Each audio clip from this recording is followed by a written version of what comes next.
ఎన్నికల ప్రచారంలో దూకుడు పెంచారు పల్నాడు జిల్లా గురజాల నియోజకవర్గ ఉమ్మడి అభ్యర్థి ఎరపతినేని శ్రీనివాసరావు. స్థానికంగా ఉండే ప్రతి సమస్య తెలుసుకుని వాటిని పరిష్కరిస్తామని హామీ ఇచ్చారు. పిడుగురాల మండలంలోని శాంతనగర్, నాయుడుపేట గ్రామంలో ప్రచారం నిర్వహించారు. వైసీపీని ఇంటికి పంపించడానికి ప్రజలు సిద్ధంగా ఉన్నారన్నారు.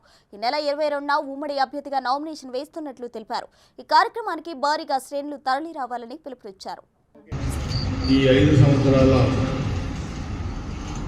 వైఎస్ఆర్ కాంగ్రెస్ పార్టీ అధికారంలో అటు రాష్ట్రంలో కానీ గురజాలలో కానీ అన్ని విధాలుగా ఏ విధంగా నష్టపోయిందనేది కూడా మనం చూసాం. 2019లో అలవి కాని హామీలతో అధికారంలోకి వచ్చారు.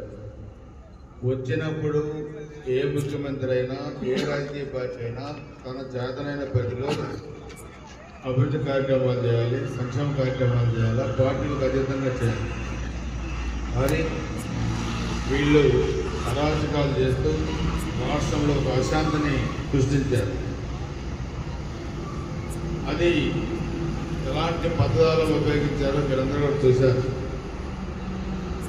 చంద్రబాబు నాయుడు గారి కుటుంబాన్ని కానీ పవన్ కళ్యాణ్ గారిని వ్యక్తిగతంగా దూషించడంలో కానీ, మహిళల్ని కూడా చంద్రబాబు గారి కుటుంబంలో మేడం కానీ భువనేశ్వర్ గారిని కానీ అటు లోకేష్ గారిని కానీ ఎన్నోసార్లు అది భరించలేని భాష.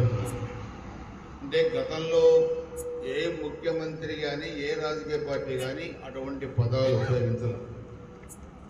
అంటే నాకు 151 సీట్లు వచ్చినాయి, నా ఇష్టం వచ్చినట్టు చేస్తారంటే కుదరదు. ఇది రాష్ట్రం అందరికీ, ఇది ప్రజాస్వామ్య దేశం.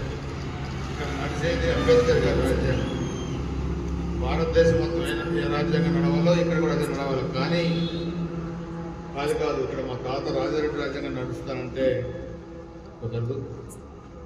అందుకే ఈరోజు ప్రజలు కూడా మేము 20 ఏళ్ళు ఉంటాం, 30 ఏళ్ళు ఉంటాం, అధికారంలో విర్రవేగిన వాళ్ళు 5 సంవత్సరాలకే ఇంటికి పోయే పరిస్థితి.